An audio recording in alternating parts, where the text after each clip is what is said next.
Hello friends, in this tutorial I'm gonna show you how to hide rows in Google Sheets. Like and subscribe, support this channel. Let's get started. If you need to hide only one row, follow these steps. Right click on the number to the left of the row and select Hide Row from the drop-down menu. Sometimes it may be necessary to hide several rows.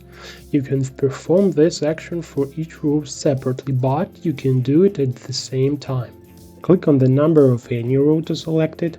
If you want to select rows next to the first row, hold down Shift key and press arrow down or up to select additional rows. If you want to select rows that are far from the first row, hold down Ctrl key and click on the number of each row.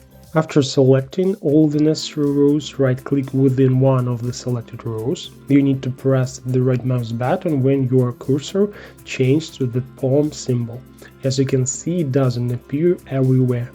Now select the Hide Rows option in the drop-down menu, the number of which we have selected.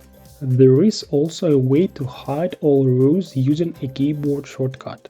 Select the rows in any of the above ways and press Ctrl plus Alt plus 9, and all selected rows are hidden. You can also hide all unused rows. Select the first row that you want to hide and hold down the keyboard shortcut Ctrl plus Shift, and while holding these buttons, press the arrow down. Then click the right mouse button and hide all the rows. To find the hidden rows, look at the row numbers.